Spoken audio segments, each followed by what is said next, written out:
자, 오늘은 이 반도체의 이용에 대해서 알아보겠습니다. 잘 알다시피 오늘날 우리는 이 반도체를 이용한 여러 장치를 거의 매 초마다 사용하고 있다고, 순간순간마다 사용하고 있다고 할 수가 있습니다. 스마트폰이 그렇고, 또 TV라든지 가전제품, 그리고 이 길가에 가면 신호등이라든지 또는 자동차 안에 그 장비라든지 이런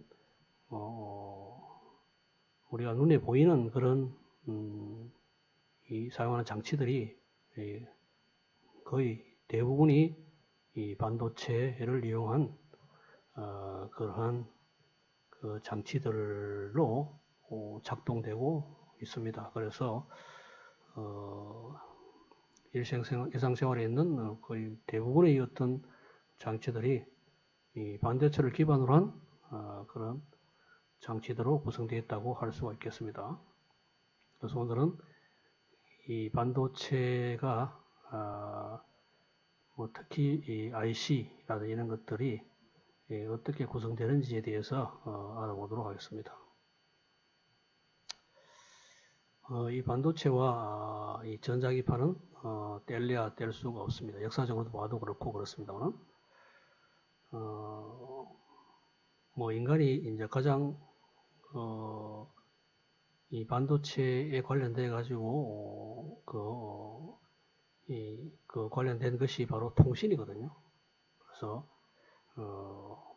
유선 통신도 그렇고, 통신을 하려면은 이 전자기파에 우리가 신호를 실어서 보내야 되는데요. 그래서 이 전자기파를 최초로 발생한 사람이 바로 헐츠입니다. 헐츠인데 우리가 몇 헐츠 하잖아요.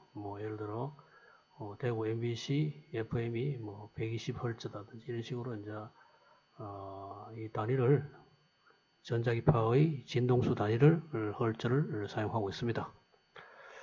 그래서 이 사람이 최초로 이 전자기파를 발생시켰어요.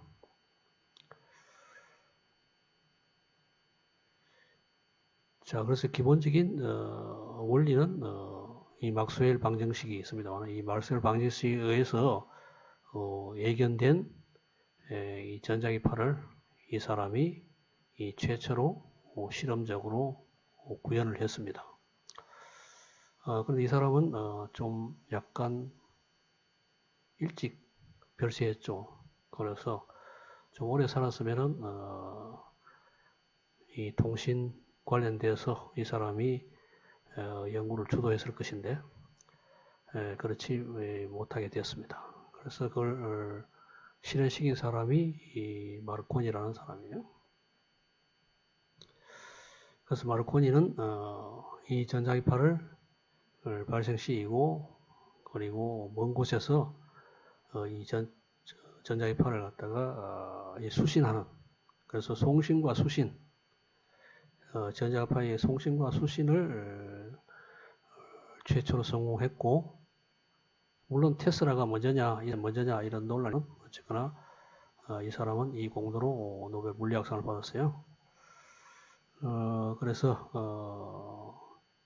물론 이때는 사실 모르스 기호를 이용한 이러한 이 통신이었죠.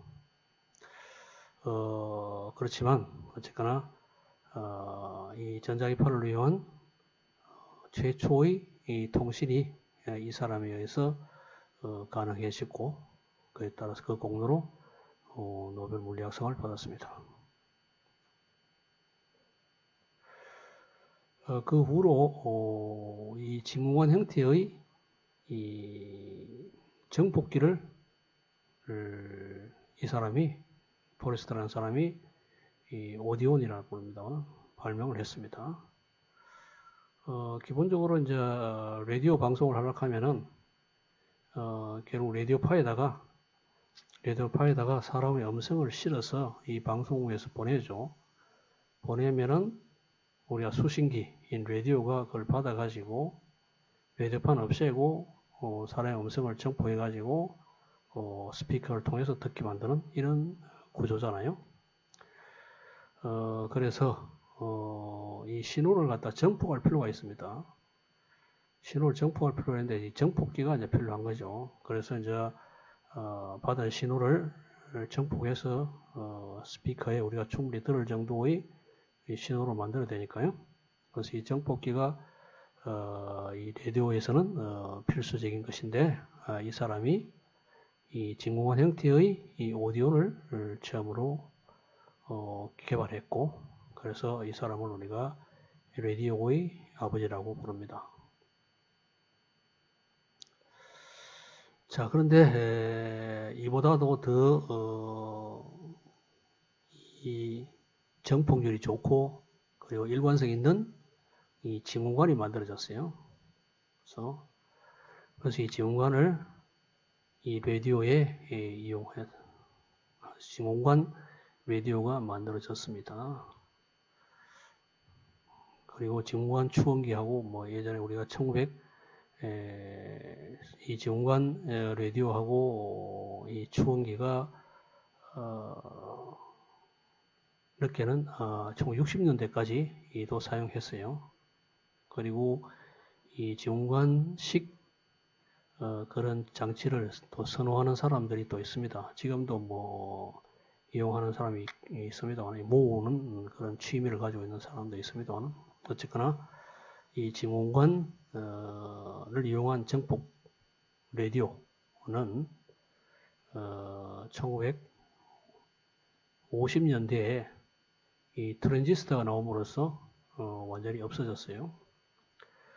이 트랜지스터는 바딘 셔클리 브레틴이 1947년에 최초로 발명을 했습니다.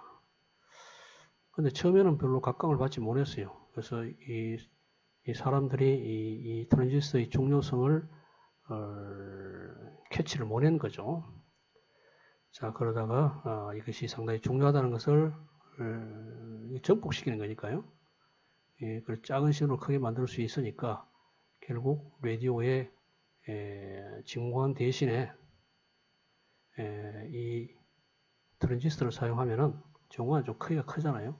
그런데 트랜지스터는 아주 소형이잖아요. 소형이니까 크기를 줄일 수도 있고 또 정폭력도 훨씬 좋으니까 그래서 크기가 확 줄어졌죠. 자, 그래서 이 진공관을 대체한 이 트랜지스터 라디오가 1950년대부터 나오기 시작했어요.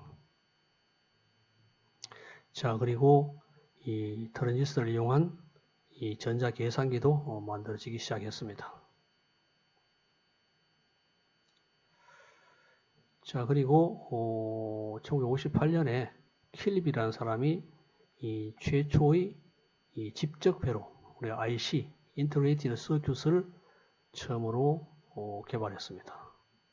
그래서 인터그레이티드 서큐트는 이러한 회로를 갖다가 전자 회로를 하나의 어떤 칩 안에 구성하는 것이죠.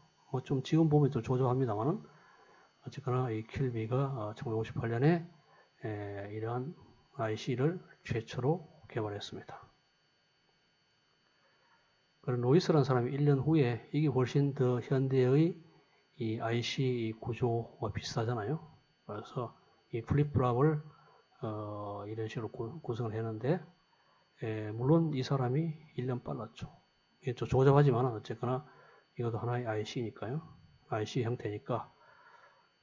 그래서 이 잭 킬비가 물론 이게 1958년에 이러한 IC를 만들었지만은 그 업적을 인정받아 가지고 2000년에 노벨 물리학상을 받았습니다. 그런데 우리가 통상 이 잭 킬비하고 노이스를 IC를 최초로 만든 사람이라고 뭐 두 사람 다를 인정하고 있습니다만은 그래서 이 사람이 살아 있었으면은 이 노벨 물리학상을 받았을 것인데 2000년대에는 이분이 돌아가신 후였어요. 그래서 이분은 인텔사를 창업한 사람이고, 그리고 그 전에 페어차일드 반도체 회사를 사용한 사람으로서 실리콘밸리의 시장이라는 그런 별명을 가지고 있었던 사람인데, 일찍 별세하는 바람에 노벨 물리학상을 받지는 못했습니다.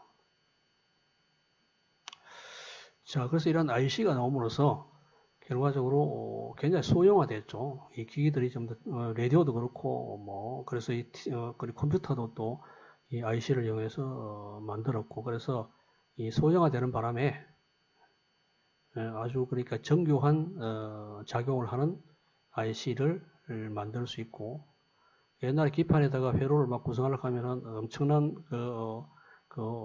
회로가 되고, 또 회로의 어떤 부분이 잘못되면 발견하기도 힘들고 이러는데, 이건 하나의 작은 부분에 그 회로를 모두 다 심을 수 있으니까 굉장히 소형화되고, 그리고 작용이 믿을만 하잖아요. 그래서 이 IC를 이용한 컴퓨터들이 나오기 시작했습니다. 그래서 개인용 컴퓨터가 나오기 시작했고, 또한 대형 컴퓨터들이 훨씬 더 속도도 빨라지고, 그래서 소형화되기 시작했습니다. 이 IC의 이 개발로 인해서 그렇습니다. 자, 그러면은 이 반도체 소자에 대해서 몇 가지 이야기를 하도록 하겠습니다. 그래서 반도체 소자를 이야기하기 전에 물질은 전기적으로 봤을 때 두 가지 종류가 존재해요. 이 도체하고 부도체 두 개 존재하는데, 그 사이에 중간 정도의 성질을 가지고 있는 그런 물질을 우리가 반도체라고 부릅니다. 도체는 주로 금속들인데요. 금속들은 도체인데, 이것들은 자유전자가 있어가지고 전류를 만들 수 있죠. 그래서 저항이 적어요. 저항이 적고, 10을 말해서 8성 정도 되잖아요. 굉장히 저항이 적고, 그리고 부도체는 저항이 굉장히, 전기 저항이 커가지고 전기를 흘릴 수 없는, 그래서 자유전자가 없는 것이죠. 그래서 금속에는 금속 그 원소들이 결합을 하고 나서 남는 전자들이 금속 안에 자유롭게 떠다닐 수 있고, 그걸 갖다 우리가 free electrons, 그래서 자유전자라고 부르는데, 그래서 이 금속에다가 전압을 걸어주면은, 그래서 배터리를 연결하면은 이 금속 안에 있는 자유전자들이 움직여서 전류가 만들어지잖아요. 그래서 전류를 형성하는 그런 물체들이 도체, 즉 금속들이고, 부도체는 자유전자가 없잖아요. 주로 공유결합을 하는 것들이라서 이 전자들이 전부 다 핵에서 꽉 묶여 있어요. 묶여 있으니까 결과적으로 아무리 전압을 높여 걸어봐야 움직일 수 있는 전자가 없으니까 전류가 만들어지지 않아요. 그래서 반도체는 요 비저항 자체가 도체하고 부도체 중간 정도 되니까, 그래서 열 에너지에 의해서 이 공유결합이 약간 깨져가지고 그 전자나 전공들이 만들어져 것이 전압을 걸면은 이동할 수 있는 그러한 아주 약간 아주 큰 전압을 걸어야지 그게 가능하다는 이야기죠. 보통 때는 보통 전압을 걸어가지고는 이 반도체도 전류가 만들어지지 않습니다. 자, 그래서 금방 이야기한 것이 이 그림에 표시된 겁니다만은, 도체의 경우에는 이 자유전자가 있어가지고, 자유전자가 이 자유롭게 움직일 수 있는 전자가 있어가지고, 이 전압을 걸어주면은, 이것이 마이너스니까 이쪽으로 밀리고, 이쪽 플러스니까 이쪽 땡기가지고 전류가 자유전자 이동하죠. 그래서 이 전류가 만들어집니다. 그런데 부도체의 경우는 이 전자들 핵에 꽉 묶여 있어요. 묶여 있어가지고 전압을 걸어봐야 이 전자가 이쪽으로 좀 밀리는, 우리가 분극이라고 부릅니다. 그 정도밖에 되지 않아요. 그래서 아주 센 전압을 걸어보면 이제 이게 이탈할 수 있는데, 그 정도는 엄청난 센 전압을 걸어야 가능합니다. 자, 그래서 이 반도체로 많이 사용되고 있는 실리콘의 경우에 보면요. 실리콘은 부도체이죠. 부도체에 가까운데, 그래서 이것이 이제 공유결합을 함으로써 외곽 전자가 8개예요. 8개가 핵에서 꽉 묶여 있습니다. 그래서 자유롭게 움직이는 전자가 없잖아요. 그래서 일부가 깨지든지 결합이 깨지든 이런 경우에는 이제 그냥 움직일 수 있는데 그 외에는 열에서 또 이제 또 깨질 수 있거든요. 그 외에는 움직일 수 있는 이 전자가 없어요. 그래서 전압을 걸어줘 봐야 전자가 움직일 전자가 없으니까 전류가 형성되지는 않습니다. 자, 그런데 이러한 그 부도체인 실리콘에 이 일부의 실리콘을 다른 원소로 대체시키는 우리가 도핑이라고 부릅니다. 도핑을 통해서 이 전류를 흐르게 만들 수가 있습니다. 그래서 두 가지가 가능한데요. N타입 N형 반도체. 자, N형 반도체는 일부 실리콘을 갖다가 5가 원소인 실리콘은 4가 원소잖아요. 그래서 4가 원소인데 이 5가 원소인 인을 갖다가 인 말고 다른 것도 가능합니다만, 자, 5가 원소를 이런 식으로 치환을 시키면은 이 5가 원소니까 이 다른 실리콘하고 결합하고 나서 한 개 전자가 남잖아요. 실리콘은 4가이기 때문에 5가니까 5개니까 한 개 남죠. 이 한 개 남는 잉여 전자가 전압을 걸면은 이런 식으로 움직일 수가 있잖아요. 그래서 이 전자가 전류를 만드는 캐리어라고 부릅니다. 자, 그리고 이 전자는 음의 전압을 가지고 있죠. 그게 네거티브니까 그래서 N형 반도체라고 부릅니다. 그래서 전자에 의해서 전류가 만들어진다는 해서 우리가 N형 반도체라고 불러요. 자, 그리고 이 P형 반도체는 뭐냐 하면은 이 3가 5가 대신에 앞에는 이제 5가를 했습니다만 5가 대신에 3가 이온을 치환시키면 3가 원소를 치환시키면 3가니까 이게 빈 공간이 생기잖아요. 그렇죠? 빈 공간이 생기니까 우리 전압을 걸어주면 이 빈 공간 속으로 전자가 채워져 가지고 전류가 만들어지죠. 자, 그래서 이건 마치 플러스 전하를 가지고 있는 그러한 전하가 이동하는 것 같다. 그래서 이게 포지티브입니다. P는 포지티브니까 P형 반도체예요. 그래서 이거 우리가 이 빈 공간을 갖다가 우리가 홀이라고 부릅니다만 전공이라고 부르는데 전공이 캐리어 역할을 해서 전류가 만들어지는 이러한 형태를 우리가 P형 반도체라고 부릅니다. 자, 그래서 실리콘이 부도체인데 4가 원소로 완전히 이 8개의 전자가 이런 식으로 꽉 핵에서 묶여 있어 가지고 자유롭게 움직이는 전자나 그런 게 없어 가지고 전류가 형성되지 않는데 이 실리콘의 일부를 5가 원소로 해서 이 잉여 전자가 전류를 만들 수 있게 한 것이 N형 반도체고 일부를 3가 원소로 치환해서 빈 공간을 만들어서 이 빈 공간이 전공이 전류를 만드는 것이 P형 반도체입니다. 자, 그래서 이 P형 반도체와 N형 반도체에 접합을 시킨다고 그냥 붙이는 건 아니고요. 그래서 우리가 도핑을 통해서 접합을 만들 수 있는데요. 만약에 어떤 현상이 생기는가 하면은 이 접합 가까이에 있는 N형 반도체는 주로 전자잖아요. P형 반도체는 홀인데 이것들이 이 접합 가까이에서는 서로 이런 식으로 결합이 없어지잖아요. 없어져서 이 경계면에서는 이온만 존재해요. 이온만. 그래서 우리가 이걸 디프리션 조인이라고 부릅니다. 그 집합 근처에는 전자와 전공이 재결합해가지고 이온만 존재하는 공간이 생긴다. 그래서 공간 전하 영역이 생깁니다. 자, 이 공간 전하 영역이 생기니까 여기다가 이런 식으로 전압을 안 걸어봐요. 이쪽에 N형 쪽에 플러스 그리고 P형 쪽에 마이너스를 걸어봐요. 자, 그럼 이게 플러스니까 이거는 N형은 전자잖아요. 전자가 플러스 쪽으로 딸려오고, 그다고 이건 마이너스니까 홀이 플러스니까 이쪽으로 딸려오고, 그래서 이 공간 전화 영역이 점점 넓어져요.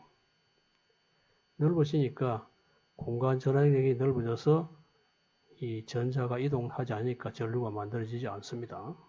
자, 이걸 갖다 우리가 리버스 바이어스라고 부르는데, 역 바이어스라고 불러요. 이런 형태로 전압을 걸어주면은 전류가 흐르지 않아요.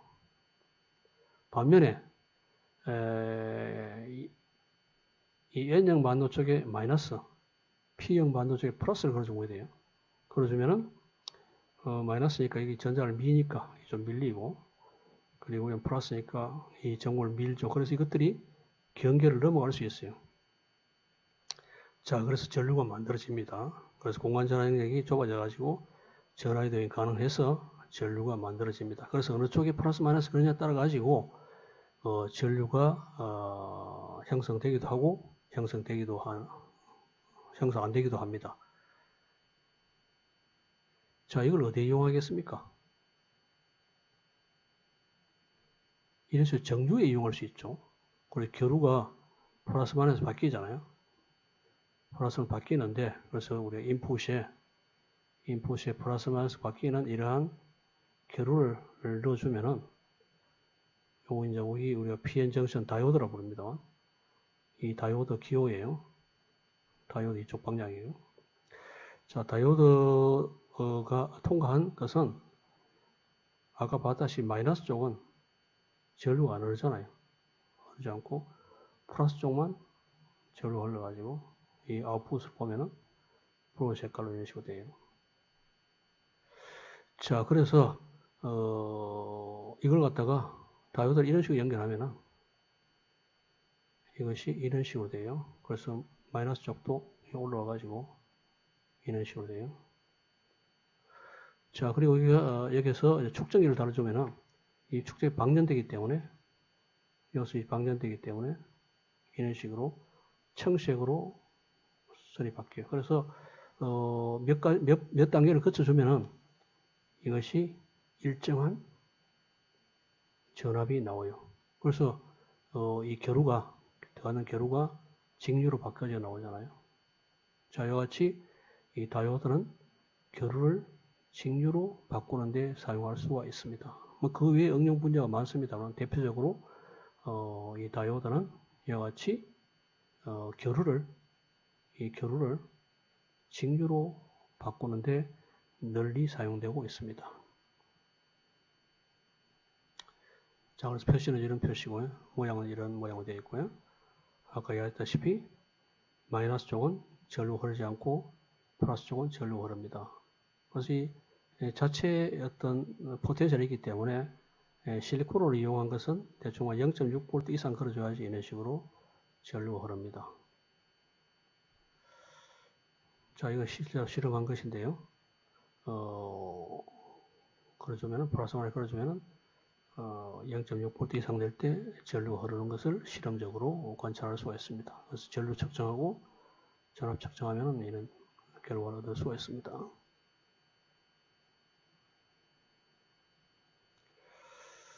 그리고 LED는 이 중간에서 전자와 전구가 합쳐서 빛이 나오는 그런 물질이 있거든요. 그런 물질을 이용해서 우리가 LED를 만들 수가 있습니다. 그래서 빛의 삼원색인 적색, 녹색, 청색 LED가 만들어져 가지고 현재 널리 사용되고 있습니다. 자, 다음엔 트랜지스터에 대해서 알아보도록 하겠습니다.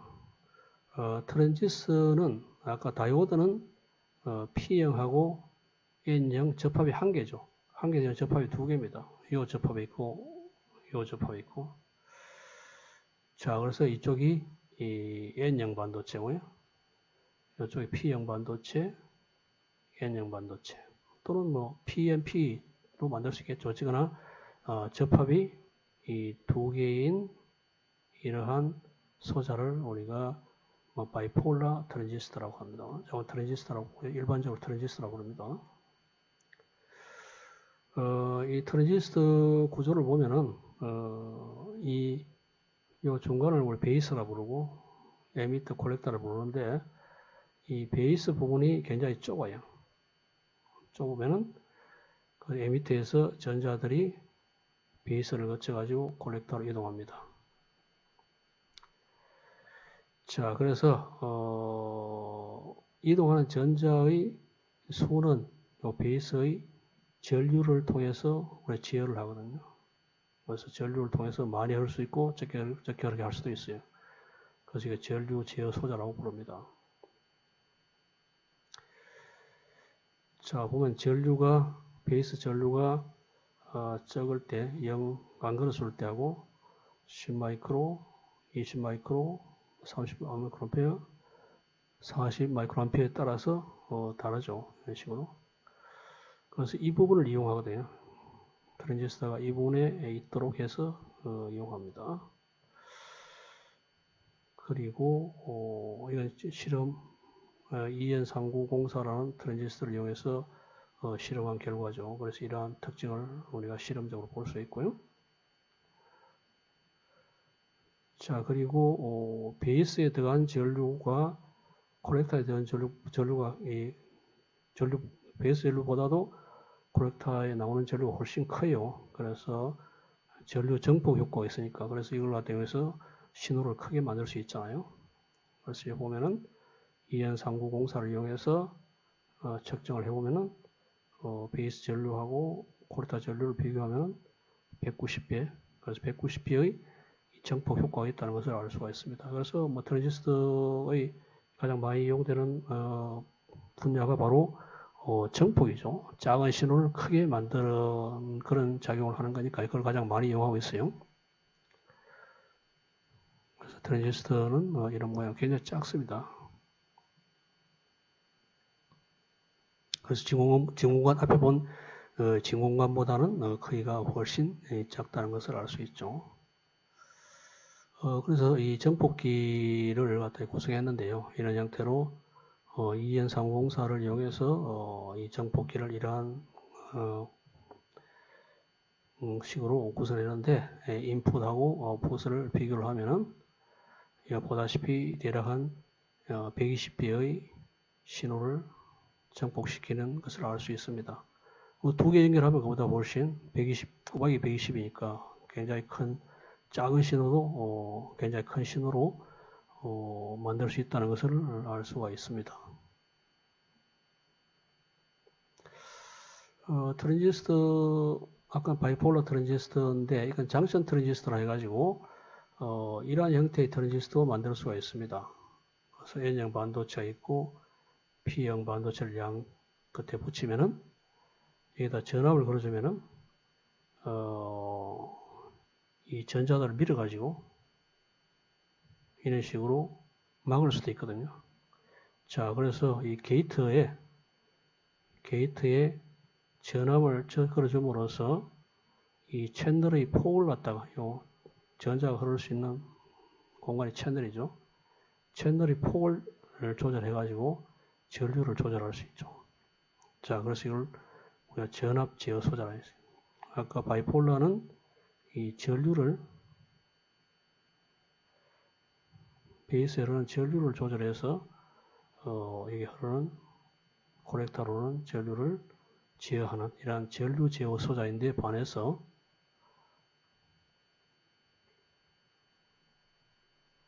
이 장션 트랜지스터는 여기다 게이트에 전압을 조절해서 이 전자가 흐르는 채널을 변화시켜서 전류가 조절되는 전압 중어 제어 소자입니다. 이것도 마찬가지로 이 정폭 효과를 이용해서 작은 신호를 크게 만들 수가 있습니다. 이건 뭐 특성을 조사했는 실험 결과를 보여주고 있고요. 자, 이러한 형태로 이 정폭기를 구성할 수 있겠죠. 자, 이런 형태로 정폭기를 구성했는데 이게 한 40배 정도의 인풋 신호에 대해서 한 40배 정도 정폭된 효과를 보여주고 있음을 볼 수가 있습니다. 그리고 모스페트라는 이 트랜지스터가 있습니다. 그래서 장션 트랜지스터 앞에 이야기한 것도 사실 FET에 속하죠. 필드 이펙트 트랜지스터인데 모스라 가능성 그 구조 형태에서 여기 이제 금속이죠. 메탈이고 여기 옥사이드가 있고요. O고 S는 세미컨덕터죠. 그래서 구조가 메탈, 옥사이드, 세미컨덕터 그래서 MOS인데 필드 이펙트 트랜지스터는 결과적으로 채널을 변화시키는 것이 이제 FET의 그 작동 원리니까 그래서 구조는 MOS 구조고 FET다 해서 우리가 모스펫이라고 부릅니다. 그리고 앞에 이 보여준 이것도 사실 장션 FET인데요. 이 장션 FET는 이 장션을 만들어줘. PN 정션을 만들어서 그리고 이 채널을 조절해서 전류 조절하는 그래서 이 FET인데요. 필드 이펙트 트랜지스터인데 그것이 이제 장션 구조라 해서 JFET라고 부르고요. 모스페트는 구조가 뭐 MOS니까 메탈, 옥사이드, 세미컨덕터니까 그래서 MOS, FET, 모스펫이라고 부릅니다. 그래서 이것도 게이트에 전압을 조절하면서 채널이 만들어지고 그 채널을 통해서 전자가 흘러가지고 전류 형성하는 이러한 구조거든요. 자, 이것을 처음으로 개발한 사람이 이제 강대원 박사라고 합니다. 그래서 1960년도에 아탈라는 사람과 공동으로 모스펫을 개발했어요. 사실 지금 디지털 회로의 거의 대부분이 이 모스펫 구조를 이용하고 있어요. 왜냐하면 IC를 구성하기 쉬운 구조거든요. 그래서 뭐 뒤에 보면 알겠습니다만은 IC를 어떻게 만드는가를 보면 알겠습니다만은 이런 식으로 구조를 꾸미는데 아주 편리하죠. 편리하기 때문에 좀 쉽게 할 수 있기 때문에 그래서 FET를 디지털 회로에 거의 뭐 FET를 다 사용하고 있습니다. 그래서 이분이 노벨상을 받을 그런 업적을 이루었는데 안타깝게도 노벨상을 받지는 못했습니다.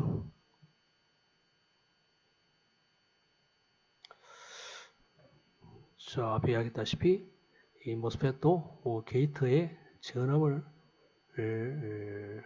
걸어줌으로써 이 채널을 변화시켜서 전류를 제어하는 그래서 전압 제어 소자에 속합니다. 특징을 보여주고 있습니다만 이 영역에서 사용합니다. 특징을 IRF840A를 이용해서 실험한 결과를 보여주고 있어요. 자, 마찬가지로 이 전압 전류 특징을 보여주고 있습니다. 자, 모스펫을 이용해서 앞에 JFET 이 정폭기, 이런 정폭기를 구성해서 이러한 정폭 효과를 보았는데 뭐 동일한 구조를 사용함으로써 정폭기를 구성할 수 있겠습니다. 자, 다음에는 이 반도체 소자 및 IC가 어떻게 반도체 공정을 통해서 만들어지는가에 대해서 알아보도록 하겠습니다.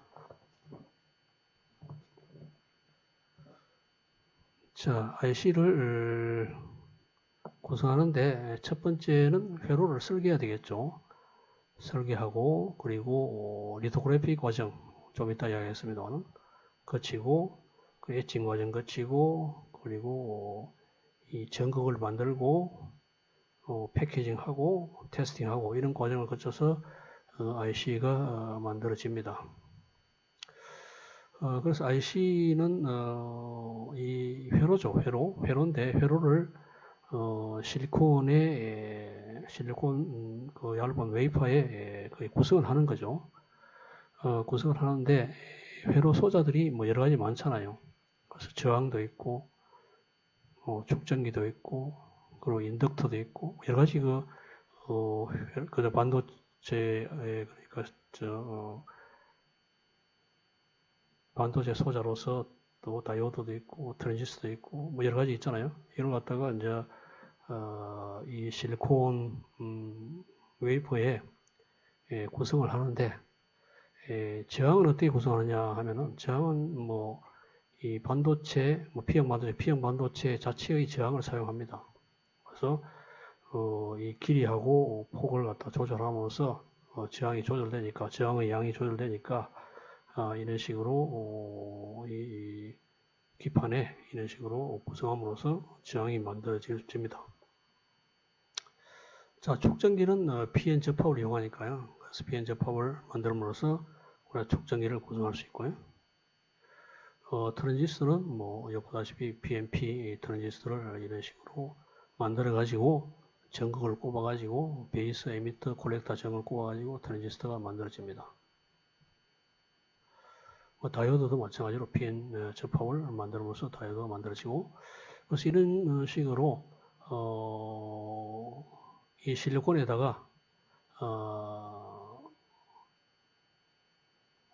가장 간단한 경우 한번 볼까요? 자, 이 경우는 이 촉전기를 만드는데 이 P형 반도체에다가 그 위에다가 N형 반도체를 도핑시키죠. 도핑시키고 또 그 위에다가 다시 P형 반도체를 도핑시키죠. 자, 그리고 그 위에다가 전극을 만들고 이런 과정을 거쳐서 이런 촉전기의 모양이 만들어지거든요. 자, 그래서 그런 구조를 만드는데 사용되는 것이 바로 포토리토그래피 프로세스입니다. 포토는 주로 빛을 사용한다고 하고 리토그래피는 그냥 그림을 그린다는 거죠. 그래서 빛을 이용해서 그림을 그린다 그런 의미를 가지고 있습니다. 주로 이제 UV 자외선을 사용하는데 오션 엑스레이를 사용하는 경우도 있습니다만 자외선을 사용했어요. 이 마스크를 위에 얹고 빛을 갖다 비춰줍니다. 이 위에다가 예를 들어 가지고 P형 반도체 위에다가 N형 반도체를 깔았어요. 깔고 그 위에다가 산화시켜 가지고 SiO2창을 만들었죠. 그래서 이걸 갖다 만들었어요. 이거는 다른 공정을 통해서 만들었죠. 이 부분은 만들고 그 다음에 여기다 그림을 그리는데 모양에 따라서 빛이 들어가지 못하는 영역 이 부분이고 빛이 들어가는 것을 하얀 영역이라고 봅시다. 그래서 마스크를 만들 수 있잖아요. 그래서 이런 식으로 마스크를 만들 수 있는데 그래서 여기서 빛을 비춰주면은 여기다 일단 빛에 민감한 저항을 갖다가 막을 갖다가 입힙니다. 그래서 포토리지스트를 입히고 거기다 마스크를 얹어가지고 자외선을 비춰줘요. 비춰주면은 이 자외선과 반응한 부분, 이 광저항 포토리지스트는 결합이 끼어져 가지고 쉽게 씻어내질 수 있어요. 자, 그래서 이 검은색 부분은 빛이 통과하지 못했으니까 포토에서 그대로 살아남아 있고, 그리고 흰 부분은 빛이 통과해서 포토리지스트가 결합이 끼어졌어요. 그래서 쉽게 없앱니다. 없앴죠. 자, 그 다음에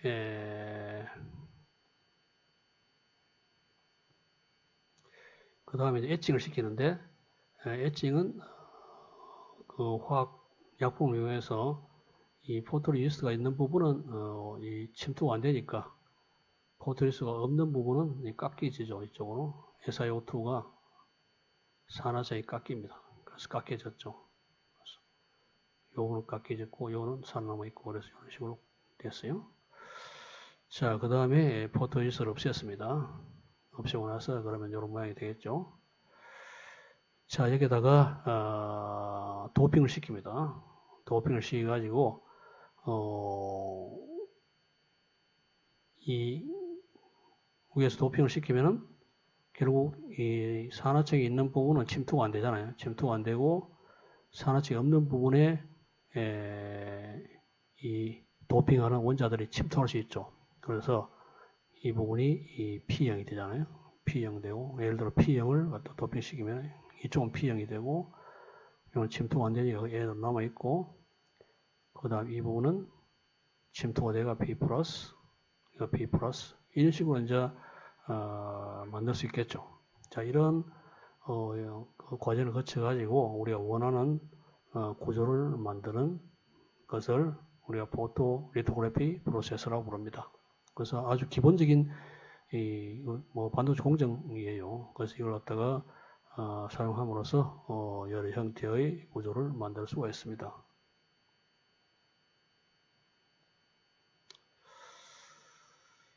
자, 예를 들어 가지고 이러한 구조를 만들어 칩시다. 이러한 구조를 실리콘의 그림을 그린다고 치죠.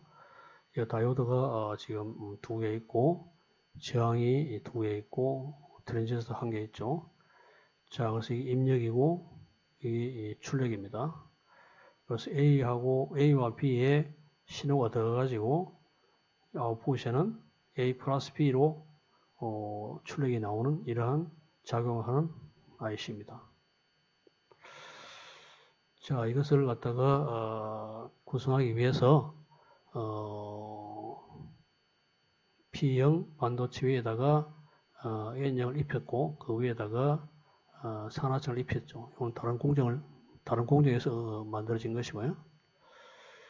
자, 그 다음에 두 번째로 우리가 앞에 이야기했죠. 이 리토그래피 과정을 통해서 아이솔레이션 디퓨전을 합니다. 하면 이런 식으로 되겠죠. 되고 그 다음에 그 위에다가 이 부분이니까 여기다가 다시 P형 반도체를 P형을 입히고 그래서 베이스 디퓨전하고 우리 에미터를 또 회가 트랜지스터 하나를 만들고 여기는 PN 그러니까 다이오드를 만들고 그리고 나서 이 사이를 연결하죠. 연결해가지고 금속을 앞에서 우리가 이야기하는 진공정착 기술을 이용해서 금속을 이런 식으로 전극을 만들어서 이런 기능을 하는 IC를 만들 수가 있습니다. 좀 간략하게 설명되어 있습니다만 어쨌거나 이러한 이 포토 리토그래피 과정을 통해서 그리고 메탈리제이션 과정을 통해서 이러한 IC를 구성할 수가 있습니다. 그래서 앞에서 이야기했다시피 IC를 만드는 과정은 회로를 설계하고 리토그래피 과정을 통해서 구조를 만들고 필요 없는 부분을 깎아내고 그리고 만들어진 소자 사이에 선을 연결해야 되니까 금속으로 정착을 이용해서 만들고 그리고 그 다음에 다 만들어진 것들은 외부하고 차단해야 되니까 이런 패키징이 필요하죠. 패키징하고 전극 달고 해서 테스팅해서 IC가 만들어집니다.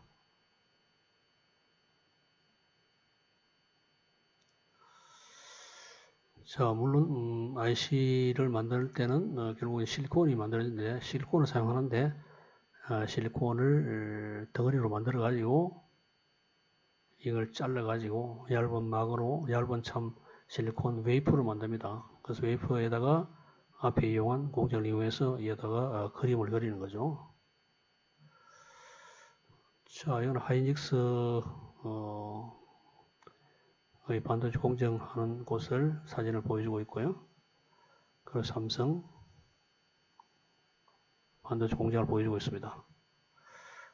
현재는 10나노미터 프로세스가 가능하거든요. 지금 삼성에서. 자, 이런 식으로 IC를 만들었습니다. 이 하나하나가 IC예요. 그래서 이걸 자르면은 IC들이 나옵니다. 그래서 이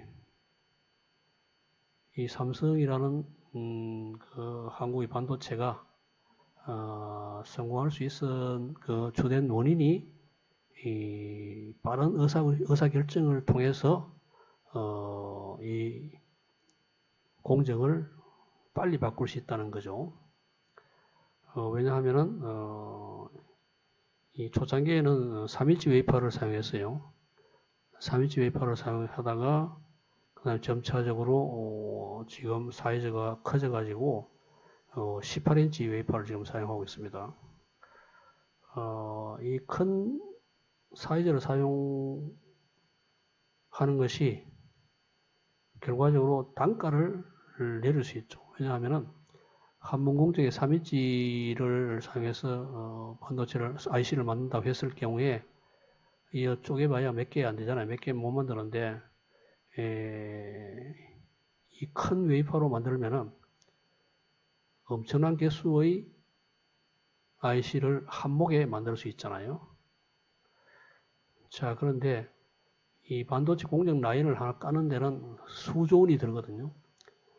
수조 원이 드는데 이걸 발빠르게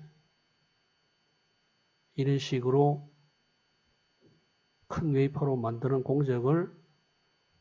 공정 라인을 까는데 의사결정을 빨리 하면 빠를수록 좋죠. 그래서 추이를 봐가면서 재빠르게 하면은 결국 18인치를 사용하는 그 회사하고 예를 들어 3인치를 사용하는 회사가 IC 한 개의 단가가 차이가 엄청나잖아요. 그러니까 단가를 확 낮출 수 있죠. 확 낮추면 결과적으로 이 3인치 사용하는 회사는 망하는 거죠. 그래서 자기들이 드는 비용하고 나온 양을 갖다 하기 위해서 자기 IC를 값을 낮출 수 없는데 한목에 엄청난 양을 만들기 때문에 결과적으로 예를 들어 숫자가 얘가 10개 만든다 치면 이거는 뭐 한 300개 만들면은 그 가격 경쟁력이 되지 않지 않습니까? 그렇죠? 자, 그런데 문제는 이 반도체 공정 라인을 하나 바꾸는데 수준이 들기 때문에 그걸 갖다가 회사에서는 각 회사들은 쉽게 그걸 바꾸지는 못하거든요. 그런데 이제 삼성이나 이런 한국 기업들이 이 기업 총수가 빠른 의사결정을 통해서 이런 식으로 바꾸면은 다른 회사들을 전부 다 도산시키고 살아남을 수 있어요. 또 하나는 또 이 선을 갖다가 여기 봤다시피 이 라인을 까는 그 반도체 소자들 사이에 연결하는 그 선 있죠. 주로 이제 구리라든 이런 것을 이용하는데 그래서 막을 그 진공정착, 진공 기술을 이용해서 만드는데 이걸 갖다가 이 선의 폭을 줄이면은 결과적으로 동일한 면적에 훨씬 많은 IC를 만들 수 있잖아요. 자, 그래서 현재 이제 삼성에서 10나노까지 가능하거든요. 10나노 프로세스니까. 그 10나노 프로세스 하는 사람하고 20나노 프로세스 하는 그 공장하고는 아웃풋 차이가 100배 차이 나잖아요. 그렇죠? 그래서 가로 세로 면적이기 때문에 예를 들어 10나노 한 사람하고 20나노 2배 차이 나는데 2배 차이가 되면 4배 나고 그리고 10배 차이 나면 100개 차이 나잖아요. 그래서 개수가 한목에 만드는 IC의 개수가 이 100나노하고 10나노는 100배 차이 나니까 그 10배 차이 나는데 10 곱하기 10이니까 100배잖아요. 그러니까 면적이니까 그래서 100배나 더 많이 만들 수 있기 때문에 이 선폭을 줄이는 기술 또한 이 IC의 단가를 내리는 데 중요한 요소예요. 그래서 결과적으로 어떤 웨이퍼, 어느 정도 크기의 웨이퍼를 사용하느냐 하는 거하고 IC의 선폭을 어느 정도 줄이냐 그것이 이제 IC의 단가를 내리는 중요한 요소 중에 하나예요. 자, 그래서 큰 웨이퍼를 사용하고 작은 선폭 기술을 개발함으로써 독보적인 그러한 IC 반도체 회사로 거듭날 수가 있거든요. 그래서 결국 삼성이 다른 회사들보다도 좀 늦게 이 반도체가 시작됐습니다만은 이렇게 빠르게 성장한 것은 시류를 잘 보고 재빠르게 이 공정 라인을 바꾼 그런 결과라고 할 수가 있습니다. 자, 그리고 이 디지털, 전제 디지털 시대니까요. 물론 아날로그 회로를 사용하는 경우도 있지만은 거의 대부분 다 지금 디지털로 사용되고 있잖아요. 자, 그래서 이 디지털 회로를 구성하는 기본적인 것이 우리가 게이트라는 게 있어요. 게이트. 게이트는 not, 그리고 or, and 게이트 이 세 가지입니다. 자, 그래서 이 게이트를 구성하는 데에 이 모스페트가 이용되거든요. 우리 소위 이제 CMOS라고 합니다. 컴플리멘터리 모스라 해서 NMOS하고 PMOS를 결합한 이러한 것이 우리가 CMOS라고 불러요. 그 작용에 대해서는 상세히 이야기하지 않겠습니다만. 자, 그래서 이 CMOS를 이용해서 CMOS가 결국 이제 이 프레나 프로세서, 프레나 세미컨덕터 프로세서, 그러니까 이러한 평면 형태로 가능한데 굉장히 그러니까 공정하는데 굉장히 좋거든요. 요새는 층을 여러 개로 만들 수 있거든요. 프레나인데 여러 층을 만들 수 있어요. 그래서 이 모스펫 구조가 이 디지털 회로에 아주 유용합니다. 자, 그래서 CMOS를 이용해서 우리가 게이트를 구성하는데요. 게이트는 NOT 게이트는 인풋이 0이 들어가면 1이 되고 바꿔지는 거죠. 그래서 인풋하고 우리 이진법이니까, 그래서 디지털은 이진법이 0하고 1밖에 없잖아요. 없는데 인풋이 0이 들어가면 1 되고 1 등하면 0 되는 이러한 이렇게 표시는 이렇게 표시합니다만은 이걸 우리가 NOT 게이트라고 그래요. 그리고 OR 게이트는 인풋이 두 개입니다. 인풋이 두 개, 아웃풋이 한 개인데 이 두 개가 0부터 0이고 OR이니까요. 둘 중에 하나만 1 되면 1이죠. 그렇죠? 그리고 OR 게이트고 NOR 게이트는 그 반대고요. 자, 그래서 OR 게이트가 있고요. AND 게이트는 이 두 개의 곱이라고 생각하면 되죠. 0, 0이 0이고 0, 1이 0이고 그리고 0, 1 두 개다가 1이 돼야지 1 되는 게죠. 그걸 우리 AND 게이트라고 불러요. 자, 그래서 이러한 이 세 개의 게이트, NOT 게이트, OR 또는 NOR 게이트, AND OR NAND 게이트, NAND 게이트, 이 세 개가 디지털 회로를 구성하는 기본 요소입니다. 이것의 조합이 바로 디지털 회로예요. 아무리 복잡한 디지털 회로라도 이 세 개의 게이트로 구성되어 있습니다. 그리고 우리가 디지털 컴퓨터를 보면은 CPU가 있고요. 메모리 있고 인풋 아웃풋 그 다음에 컨트롤하는 CPU 컨트롤 클락이 있고 이러한 구조로 되어 있거든요. 그래서 이게 CPU하고 이 메모리 이것이 앞에 이야기한 이 게이트들로 구성되어 있습니다. 자, CPU는 계산을 하기 때문에 무엇을 계산하잖아요. 계산하는데 우리 이진법 계산을 해야 되니까 이진법 계산하는 것의 가장 기본인 것이 바로 XOR 게이트라는 이 게이트예요. 자, XOR 게이트는 보다시피 여러 가지 형태로 구성할 수 있습니다만 이 구조는 두 개의 NOT 게이트와 두 개의 AND 게이트, 한 개의 OR 게이트로 구성해서 XOR 게이트의 역할을 합니다. 뭐냐면 우리 더셈 할 때, 이집을 더셈 할 때 0 더하기 0은 0이죠. 0 더하기 1은 1이죠. 그리고 1 더하기 0은 1이죠. 그리고 1 더하기 1은 0이죠. 0이고 하나가 올라가잖아요. 한 자리 올라가죠. 그래서 이러한 XOR 게이트가 더셈을 하는데 사용된다는 것을 알 수가 있습니다. 그래서 XOR 게이트를 이용해서 우리가 이 숫자를 더셈을 할 수 있거든요.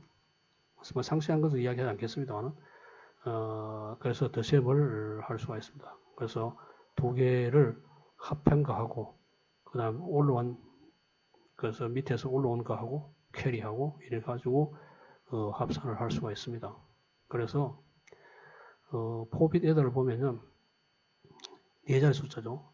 네 자리 숫자를 더하는 것을 볼 수 있습니다. 그래서 최대로 덧셈할 수 있는 것이 1111 더하기 1111인데 15 더하기 15가 30 되는 것을 갖다 우리가 알 수 있어요. 그래서 더 큰 수를 갖다가 덧셈하려고 하면 이걸 갖다 점점 더 많이 하면 되기 때문에 그래서 이런 식으로 덧셈이 가능하고 그리고 곱셈은 덧셈의 연속이니까 가능하고 그리고 빼기도 가능하고 나누기도 가능하고 이런 구조를 통해서 그래서 이 사직 계산이 게이트를 통해서 여러 게이트의 조합을 통해서 우리가 가능합니다. 그래서 뭐 더 상세히 이야기하려고 하면 더 복잡하기 때문에 상세히 이야기하지 않기로 하고 그래서 이 CPU 안에 있는 것들이 이러한 게이트들의 조합으로 이루어져 있다는 것을 알 수가 있습니다. 다음 메모리를 보면은 메모리는 무슨 신호를 저장하는 게죠. 저장하는데 이게 이제 완빗 메모리 구조예요. 완빗 메모리는 보다시피 여기 노알 게이트 두 개로 구성되어 있는데요. 그래서 이 저장하기 때문에 여기 1을 넣으면은 set 1을 넣으면은 1이 저장되고 그 다음에 리셋 하면은 0이 되고 이래 되죠. 그래서 1을 갖다가 넣어주면은 1이 되고 리셋 하면은 0이 되고 이러한 구조를 신호를 저장하다가 또는 신호를 또 없애고 이런 것들을 할 수 있죠. 그래서 가장 기본적인 구조가 완빗 메모리가 이런 형태로 구성되어 있어요. 이 플립플랍 형태로 신호를 갖다가 클락을 이용해서 클락을 하면 신호를 계산하는 클락이 작동돼야지 데이터가 저장되는 거죠. 뭐 그런 형태로 사용하는 것이 디플립플랍이에요. 그걸 클락이 들어가면은 데이터 1이 저장되고 그리고 데이터가 0이면 0 되고 이런 식으로 이제 데이터를 저장할 수가 있습니다. 자, 그래서 이러한 구조가 메모리 구조거든요. 그래서 메모리의 양을 키우려고 하면 이걸 갖다가 숫자를 많이 하면 되죠. 그래서 4빗 레지스터의 경우에는 4자리 숫자를 저장하는 거고 점점 더 많이 하면 점점 큰 자리의 숫자를 저장할 수 있겠죠. 자, 이런 식으로 이 메모리가 이런 식으로 이 게이트의 조합으로 구성이 됩니다. 그래서 앞에서 이야기했다시피 우리가 사직 계산 CPU든지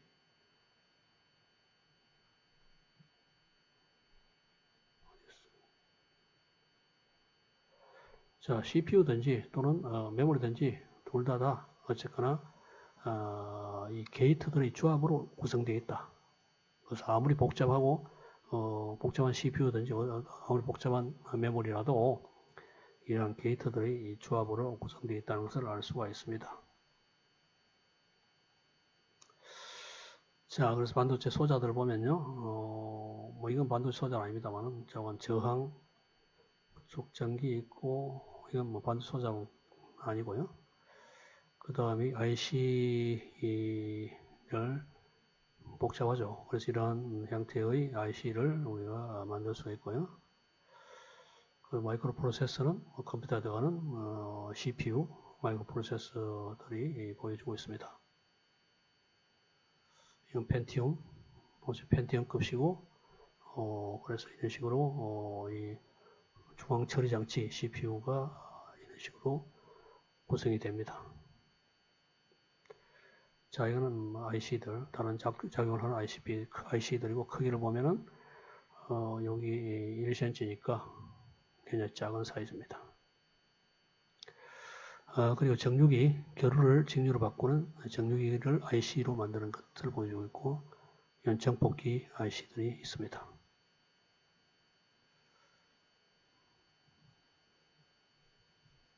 이 게이트들을 보여주고 있고, 자, 이와 같이 이 반도체를 이용한, 반도체 공정을 이용해서 IC들을 만들어서 우리가 여러 분야의 뭐 컴퓨터도 그렇고, 뭐 스마트폰도 그렇고, TV도 그렇고, 뭐 여러 가지 가전제품 이런 쪽에 자동차의 뭐 옷에는 뭐 자동 운전 제어 장치 이런 데도 전부 다 이러한 IC들이 들어가서 현재는 우리가 반도체 시대에 살고 있다고 해도 과언이 아니겠습니다.